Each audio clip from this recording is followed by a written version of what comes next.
E aí vem com o coração alegre, transbordando de esperança.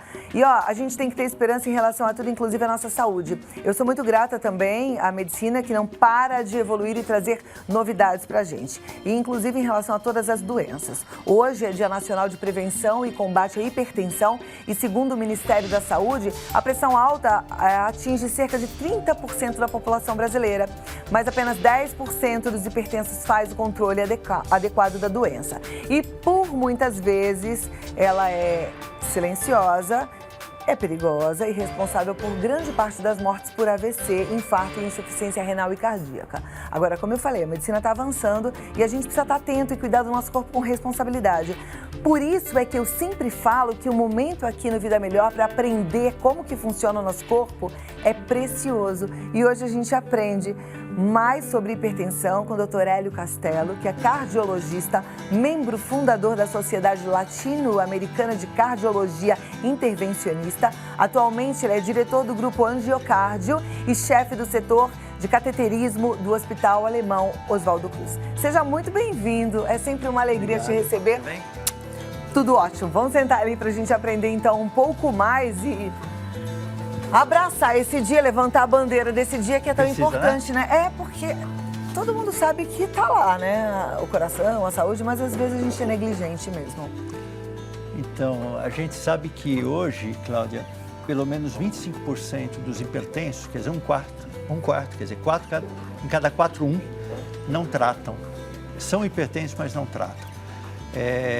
Isso daqueles que sabem, né? Como você mesmo disse agora na abertura, 30% da população geral tem hipertensão. Quando a gente considera pessoas acima de 60, 65 anos, é 50%, é metade. E quando a gente considera jovens, crianças e adolescentes, é 5%. Isso quer dizer que já existem jovens, adolescentes hipertensos, que não sabem que tem pressão alta. E daqueles que sabem, muitos 25% não tratam. Não tratam. Agora, já que acontece também em jovens, existe uma causa? Existe, quer dizer, a hipertensão é uma doença que, primeiro, é importante as pessoas saberem que é uma doença que não tem cura. É uma doença crônica e não tem cura. A maior causa da hipertensão é o aspecto genético, hereditário. Ou seja, isso não quer dizer que se meu pai e minha mãe forem hipertensos, eu vou ser. Mas eu tenho uma chance muito grande de ser em algum momento da vida. Quando essa genética é mais forte, tem tendência a ser mais cedo.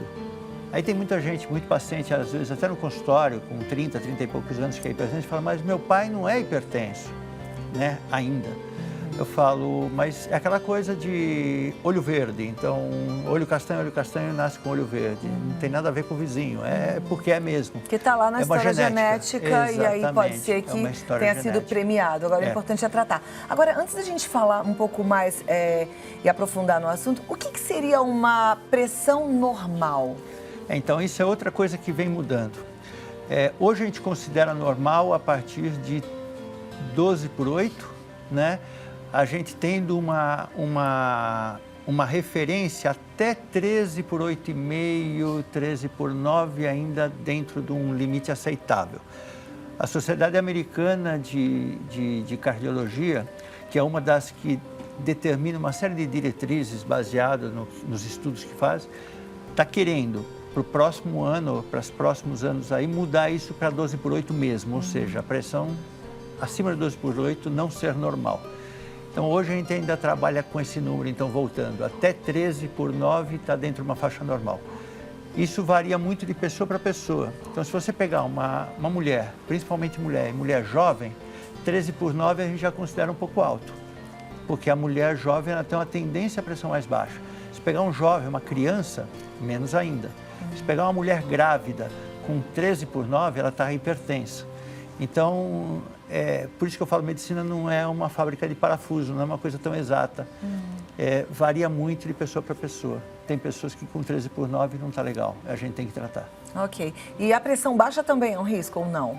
Não, a pressão baixa em condição normal, não. É um status normal das pessoas, de algumas pessoas.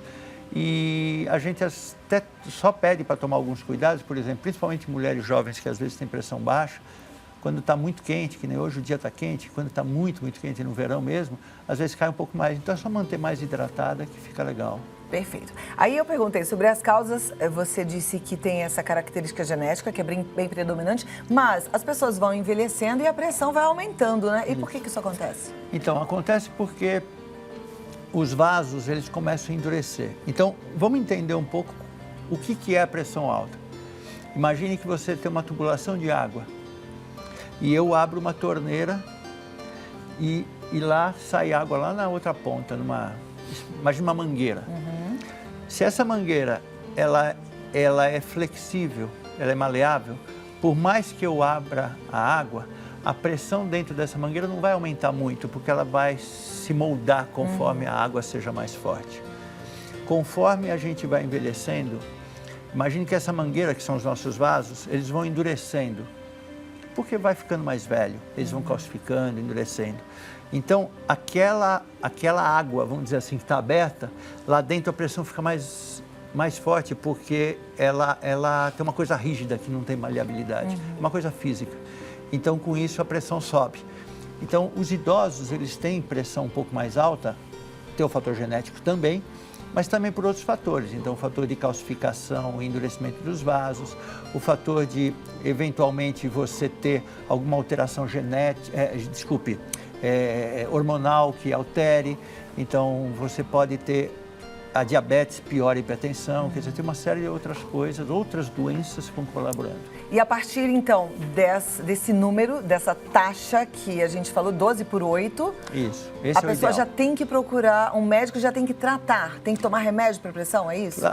Não necessariamente, Cláudia. Isso que é outra coisa que a gente tem, e eu acho um programa como o seu fundamental, porque nós, seres humanos, a gente acha que todo tratamento é simplesmente um comprimido. E eu sempre falo para meus pacientes que o comprimido é o mais fácil. Eu faço a receita, você vai lá, compra, põe na boca e toma um gole d'água. Tem alguns remédios hoje da pressão que muita gente não sabe até que o governo dá de graça. Quer dizer, não dá, né? Nós pagamos imposto, mas enfim, você tira de graça. O tratamento da hipertensão, assim como todas as doenças crônicas, ele requer uma mudança de postura, mudança de comportamento. Hoje nós sabemos que para a pessoa ter uma boa saúde, o que influencia para ela ter uma boa saúde? Primeiro, mais de 30% é comportamento, é como você se manifesta. Aí 20 e poucos por cento é genética, que é o que causa hipertensão, diabetes, etc. Tal. Outras coisas é o local onde você vive. Então, você vive numa cidade doida, que nem São Paulo, com poluição, tem maior risco do que você vive lá no campo, quietinho. E o que a gente faz, médico, diretamente, dar remédio, fazer uma cirurgia, influencia em 20 e 30% da sua saúde. Ou seja, o resto é comportamento, é como você se apresenta ao mundo. Então, eu falo que precisa tomar remédio? Às vezes precisa, mas mesmo tomando remédio, você precisa mudar a tua postura, diminuir seu estresse, diminuir peso, fazer atividade física, se alimentar adequadamente, ou seja, ter uma vida mais saudável. Isso é tratamento. As pessoas põem culpa só no remédio. Agora, existem então casos de pessoas que têm hipertensão e que não tomam remédio, que fazem só esse tratamento? Sim. Isso não é um risco? Não, desde que tenha controle. Tá. A ida ao médico tem que ser mais ou menos que nem você faz com o seu carro, tá? A gente compra um carro e paga lá 10, 20, 100, 200 mil reais, depende do que a gente tem de dinheiro. E a gente leva na manutenção bonitinho, né? Leva sempre. Por quê? Porque a gente tem medo de perder aquele valor. O carro tem um valor conhecido. Nossa, trabalhei tanto e comprei um carro de 30 mil reais. Né? Então você leva bonitinho sempre. Se escuta um barulhinho, então você já para com medo de alguma coisa. Né? O nosso corpo, a gente não faz isso. Então você precisa ir no médico regularmente, até para descobrir a hipertensão logo no início. Entendeu? Se você tem fatores genéticos mais importantes, então, por exemplo, você é uma pessoa de 30, 40 anos, que é quando a gente diz que teria que começar a ir no cardiologista, tá? Agora, no clínico geral, você tem que ir a vida inteira, né? Pode ir também no cardiologista antes, não tem problema nenhum. Agora, e você tem pessoas na tua família que tem pressão alta, que tem diabetes, que não tem, teve AVC, teve derrame e tal, vale a pena você ir um pouco mais frequente para ver, mede minha pressão, faz isso, faz aquilo. E aí a gente detecta cedo. Detectou cedo, poxa, o que precisa fazer nela? A pessoa é obesa. Poxa, vamos tentar perder peso? A pressão não está tão alta. Está 13 por 9, 9,5 e tal. O obeso tem uma tendência maior a ter hipertensão. Aumenta, porque faz mais resistência para os vasos. Então, vão perder peso. Né? O obeso também faz com que o coração trabalhe mais. Eu digo que ele tem que carregar um peso maior, o coração tem que trabalhar mais. Então, assim, vão perder peso. Eu estou com a diabetes um pouquinho alterada, vamos ajustar. Estou com o colesterol, vamos fazer atividade física, então você começa a trabalhar com uma série de coisas. Com tudo isso não conseguir, vamos entrar com remédio. Perfeito. Agora, quem não trata corre sérios riscos. Quais são as complicações de uma hipertensão? Bom, a hipertensão é uma doença sistêmica. O que significa isso? Ela pega o teu corpo como um todo, tá? Por isso, volto a falar, hipertensão não tem cura, precisa tratar, tá? Ela pode afetar o cérebro, tem um risco maior de AVC, que é o acidente vascular cerebral, que é o derrame, tá? Tem maior chance de desenvolver a longo prazo demência, e a demência pode ser pré-senil, não senil, quer dizer, não de idoso, um pouco mais jovem. Tem maior risco de infarto, é uma das grandes causas de infarto do miocárdio. Ela tem maior risco de insuficiência renal, ou seja, o rim parar e acabar levando a diálise. Boa parte dos indivíduos que fazem diálise hoje são hipertensos ou foram hipertensos, tá? Tem risco de problemas de circulação na periferia, que a gente diz, ou seja, problemas de circulação nas pernas, dificuldade, e aumenta o risco até de amputações. Nossa, a gente está falando de um motor, né? Se fizer o comparativo com um carro, todo. Quer dizer, porque pega o corpo todo. E no homem, aumenta o risco de impotência. Então, quer dizer, você deve ter um monte de coisa ainda que eu esqueci, mas ela pega todos os órgãos do corpo. Agora, eu acho que a boa notícia é que existe tratamento, né? E dá, por exemplo, para a pessoa ter hipertensão e continuar bem se fizer o tratamento direitinho. Eu tenho pacientes hipertensos hoje que vão no consultório com 95 anos. Estão vivendo bem, fazem sua atividade física, fazem dança de salão e etc. Tal. Quer dizer, você ser hipertenso, você não está condenado. Você tem que fazer um tratamento. Aí você fala para o paciente, mas você tem que fazer um acompanhamento. Ele fala, mas doutor, vou ter que tomar remédio. Tem tanta coisa que a gente faz que não gosta, isso você está fazendo para o seu bem. Então, é levar teu carro na manutenção o tempo todo. Perfeito. A gente tem que começar a gostar daquilo que a gente tem que fazer. Você tem que fazer, vamos fazer com carinho, né? Afinal de contas, a gente tem um corpo saudável para a gente fazer a manutenção direitinho. Agora, tem alguns jovens que você mesmo disse que já têm hipertensão por uma característica genética e outros que vão ficando hipertensos a partir do longo da vida. Mas o que a gente pode fazer para não ter hipertensão? É possível? Se você tiver uma genética extremamente forte para isso, a gente não tem como não ter hipertensão. Tá. Entende? Só que você pode retardar ela ao máximo, tá? Como você falou dos jovens, eu até oriento as mães e os pais, falar assim, quando levar o seu filho no pediatra, desde pequeno, tá? Faça com que o pediatra meça a pressão. É muito comum o pediatra mede a altura, não mede a pressão da criança. A chance de uma criança ser hipertensa é pequena, mas você vê em jovem é 5%. E muitas vezes a gente esquece de medir pressão. Então, a Sociedade de Pediatria, como todas as sociedades, dizem assim, você chegou no médico, pressão arterial faz parte do teu exame físico.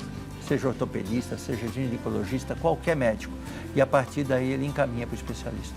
Muito bem. E aí, por exemplo, a pessoa que tem aquela pressão praticamente igual, desde o nascimento até a vida adulta, se dá uma bagunçadinha, é sinônimo que já tem alguma coisinha errada? Pode ser que Ou sim, de vez em quando ela não. pode aumentar e descer? Pode aumentar só pelo estresse, por alguma coisa assim, mas não custa nada dar uma olhada. Perfeito. E se aumentou também, mesmo que seja por estresse, é sempre um sinalzinho de falar, opa, baixa a bola. Aliás, daqui a pouco a gente vai aprender a fazer uma automassagem, que é muito bacana também para você acalmar um pouquinho aí e equilibrar o estresse. Doutor Hélio, muito obrigada. Tinha tempo que você não vinha, né? Fazia. Tava com saudade. Tinha tempo que você não vinha, tá certo, né? Eu acho que sim. Certo. Então volte mais vezes, tá bom? Com certeza. E se você quiser mais informações sobre hipertensão, sobre coração, sobre doenças cardiovasculares, www.angiocardio.com.br. Ou então, entra também no site da campanha, que é a campanha Coração Alerta, que tem o site www.campanhacoraçãoalerta.com.br. E se quiser marcar um bate-papo 011 3284 8798. Qualquer coisa, Cláudia, a gente está no Instagram, no Facebook, quer dizer, se o pessoal mandar alguma coisa na tua linha, pode mandar para mim que eu respondo. Qual que é o Instagram? O Instagram é Hélio Castelo com 2 L's. Hélio Castelo com 2 L's. E lá também tem informações sobre coração. Tem, e eu respondo. Perfeito. Faz uma pergunta, eu respondo. Que maravilha. Muito obrigada. Tá bom? Que é isso. Prestação de serviço. Eu gosto de médico assim. É excelente. Trabalha com amor e responsabilidade. Vamos nessa. Muito obrigada. Um Querida, ótimo dia. Obrigado. Um excelente dia. Até a próxima. Parabéns. Obrigada. Vamos continuar? Com o coração atento, alerta? A gente não pode bobear não, tá? Tem que cuidar da sua saúde. Muitas vezes você cuida mesmo, como disse o médico, do carro, cuida da casa, cuida dos filhos e esquece de você. Não se esqueça, minha amiga, em nenhum dos sentidos, tá? Alimentação equilibrada sempre, exercício físico sempre.